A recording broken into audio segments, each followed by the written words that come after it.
And welcome back, my name is Sensei-pong, and this is To Be or Not to Be, part something. So, anywho, we've come to this point of deciding, actually, who's behind our door after knocking. Is it our boyfriend Hamlet, or our father Polonius, or our best friend Dromiciliomimus, a dinosaur? Let us decide. I believe it is,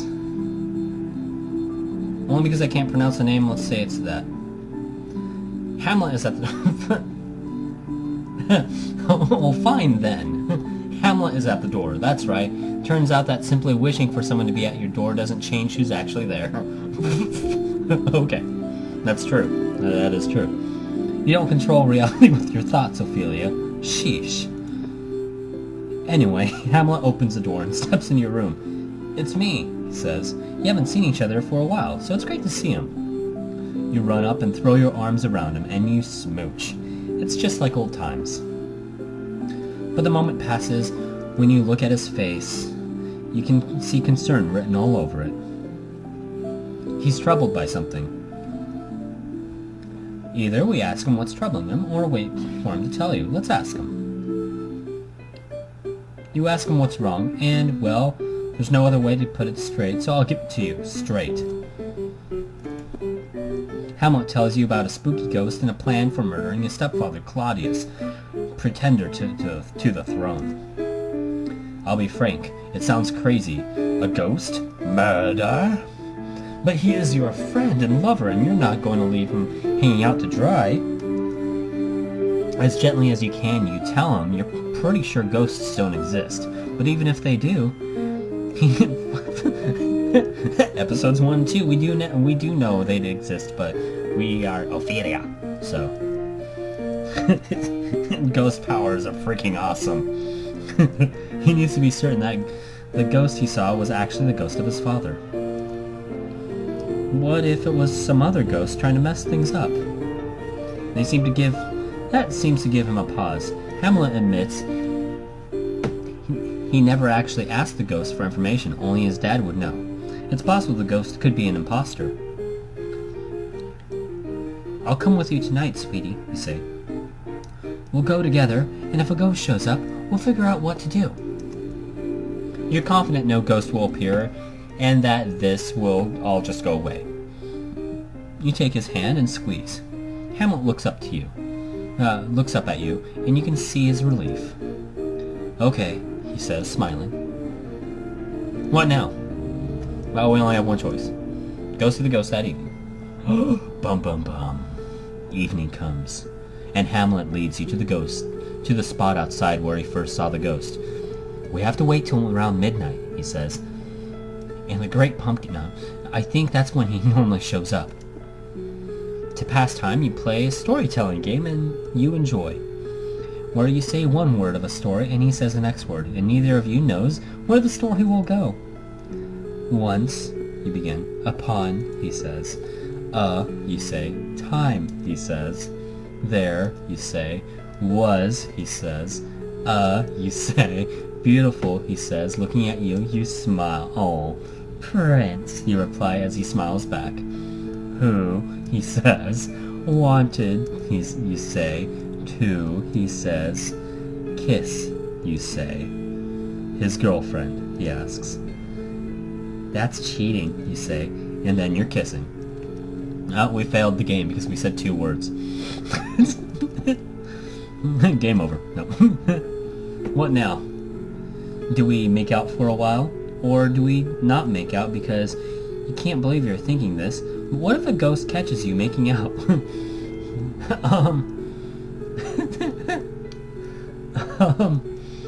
I don't know what to choose. Let's spin the dreidel for a choice here. Give me a second. So, if I hit Gimel or none, I make out for a while, or if I spin Shin or Hey, I don't make out. And no, I'm not Jewish, but I do have a dreidel because they're fun.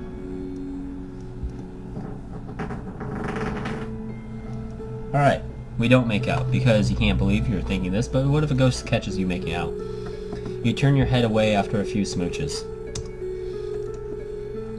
That's enough, you say. We don't want your dad catching us making out. Hamlet grins and pulls you close to him. I think he'd be cool with it, he says. That's a weird thing to say. Might you excuse it because you know people can say some really weird things when they're way horny. You kiss some more, but finally push him away for real this time. What makes you think he wants to spend the afterlife watching us make out, you say? Well, it's what I'd want to do, he says with a smile. I mean, if I were me and I was also the ghost, he explains. You're thinking about a reply when you're interrupted by an awkward cough coming from above you. Looking up, you see what for all the worlds looks like Hamlet's dad. Hamlet Sr., only he's transparent and floating and you can't see through his bod. Oh, and you can see through his bod. Hey guys, the ghost says. You're too shocked to say anything. Ghosts are real, Ophelia. Surprise! Hamlet looks up at the ghost and waves. Hey, Dad, he says. Now our choices are demand the ghost prove that he's who he claims to be, or it doesn't matter who he is. The real question is, if this ghost is so big into murdering dudes, why doesn't he just murder Claudius himself? Riddle me that. Well, we've already seen that route, so let's demand the ghost to prove who he is. Excuse me, you say. The ghost pretends not to hear you. Excuse me, Mr. Ghost, you inquire, raising a hand. Sup, says the ghost. How do we know you're really Hamlet Sr., you ask. Oh, says the ghost. I guess ask me some things only Hamlet's dad would know. You do so. They're pretty boring questions about family junk. You're not missing out on anything by not me including them here. And the ghost answers them perfectly. Better still, he answers them as only Hamlet Sr. could answer them, and even makes a reference to a running joke you two had a few months ago. I can't gobble this, says the ghost. Oh, I can't gobble this, says the ghost. And then together you two shout, it's too spicy! And then you're laughing like what you just said is the funniest thing ever in time. Yes, that makes sense. I don't get it. I guess he had to be there. Anyway, this is totally the ghost of Hamlet's dad. Identity confirmed. Let's talk about murder. You go over the basics of the murder plot in The Ghost and Hamlet, and surprise, you see some flaws in that Hamlet somehow missed. So Hamlet is supposed to murder Claudius, you say. Yes, Hamlet and the ghost reply in unison. Then they notice they replied in unison and fist bump each other. Well, the ghost's fist goes through Hamlet's fist and stops a little inside, but you can see what they were going for. And then Claudius will be dead and Hamlet will be king, you say. Yes, Hamlet and the ghost reply in unison again. And then they fist bump each other again, and it's even more off this time. They're not even aligned horizontally with each other. Come on, guys. So what's to prevent Claudius from becoming a ghost and seeking his own revenge, you say, raising one eyebrow? Says the ghost. In fact, can ghosts kill each other? Because then the best case for us is that one of you ghost kills the other and then considers himself revenged. Worst case is that you can't kill each other, but instead exist as ghosts forever, which means that the two of you, each with an endless list of sins from long before anyone left alive was born, will continue to meddle in the living world, revenging yourself against each other, back and forth for millennia to come. I think, the ghost begins, then coughs. No, yeah, I think you only become a ghost under certain circumstances. Blah, blah, we need coffee. Like being murdered when you still have things you want to complete on this mortal plane? You ask. Oh, right. That applied to Claudius, too. The ghost says, huh. What do we do? Do we continue talking the ghost out of murder, or make a counter-argument for murder being a good idea? Well, I don't know. Murder is not usually a good idea, so let's make a counter-argument for murder being a good idea. On the other hand, you say, meeting the gazes of both Hamlet and the ghost, the greatest proof that immortal ghosts aren't possible is that we're not even overrun with them right now. Oh, that's true. The ghost blinks. He hadn't considered that. You're the first ghost I've seen, Hamlet Sr., and if ghosts live forever, I'd expect I'd already have been bothered by caveman ghosts long ago. Each of them demanding that I go smash in some other caveman's descendant's head to make up for what they got their heads smashed in hundreds of generations before I was even born. Old hatreds lasting forever, ancient slights never forgotten, and embarrassing prejudices of grandparents multiplied by 1,000 times.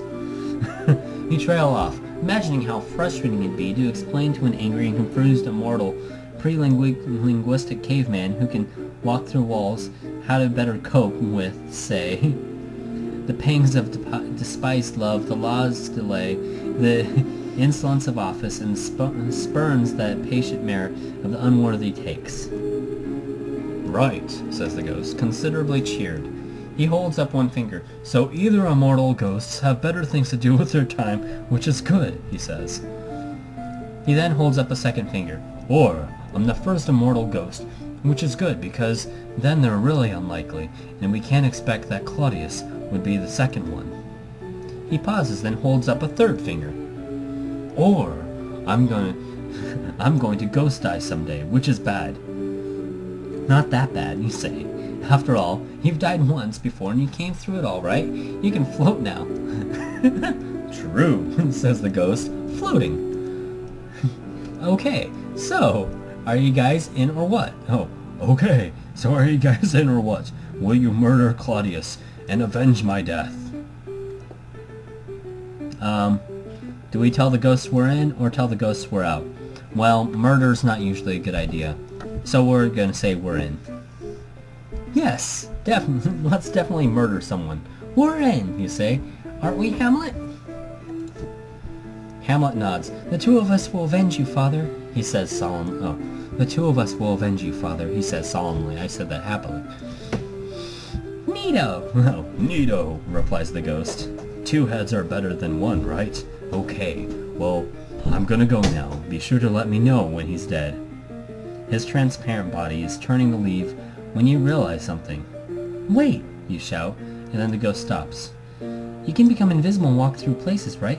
Float in the sky whenever you want and all that stuff? Totes, says the ghost. Okay, well, can you go do some reconnaissance for us? You know, follow Claudius around, let us know his habits if we're going to kill him. It'd help to know where he usually hangs out. That's easy. He gets drunk in the same tavern every night, the ghost says. Then he goes home and falls asleep. The ghost looks at you. If I were you, I'd kill him when he's drunk and asleep, he says and disappears. You and Hamlet are left staring at each other. Okay, well, let's make a list of all the ways to kill a dude, you suggest. You and Hamlet spend the next few days making up just such a list together. Now it's done. Yay! It's pretty cool. You should probably look at it. Let's examine the list. Ways to Murder a King by Ophelia and Hamlet. Poison in the ear. Done before. We know it works. Stabs. Not always fatal. I saw a dude get stabbed in the leg and then pull out the sword. It was awesome. Hamlet. Stabs an eye. Always fatal? Probably. Or suffocation. Easy if Claudius is sleeping. Hard if Claudius is awake and not wanting to suffocate, but easy again if Claudius is in space. Ophelia. Drowning. Requires water. Explosion. Requires explosions. Implosion. Even harder, but might be fun. Yes, implosions. Bladder explosion. Requires water, no bathroom, social pressure. Old age. Requires patience. Liberal definition of murder. Murder him, but just make it look like old age. Requires makeup. Get him to read a book that's just like the murder he committed, and then he'll get nervous and commit his guilt, and then we can stab him. Requires the book also seems like stabs would be easier. Ophelia. Make him accidentally pass a law that says he has to be murdered before the law can be repealed. No, Hamlet insists we put this no because it's crazy enough to work. Blast him into space, which the ghost came back while we were writing this to explain in a vast vacuum where there's no air. See suffocation. Looking over the list, you decide to trim it down a little before you make your choice. You come up with a short list of serious contenders. Stabs, as it's the simplest and there are swords here, like everywhere. Or drowning, as you think you can make it look like an accident. Or blast him into space because Hamlet insists on it. Or, and also the stupid book one because again, Hamlet insists on it. Hamlet's pretty satisfied with the list. Your call, Ophelia, he says. Alright, so our choices now to try to kill Claudius is either we stab him, we drown him, we blast him into space, or get him to read a book that's just like the murder he committed, and then he'll get nervous and confess so that we can stab him. Oh my gosh, I gotta go pee. And with that, I will take a bathroom break, and I think this is actually a good point to cut off this episode of To Be or Not to Be. Wait till next time? Yeah. Man, these episodes are fun. Yeah, like and subscribe. Something like that. If you don't like this episode, go like it anyways. And subscribe. Tell your friends. Yeah, I'm gonna drink my coffee. I drank too much coffee. I gotta go pee. Signing out.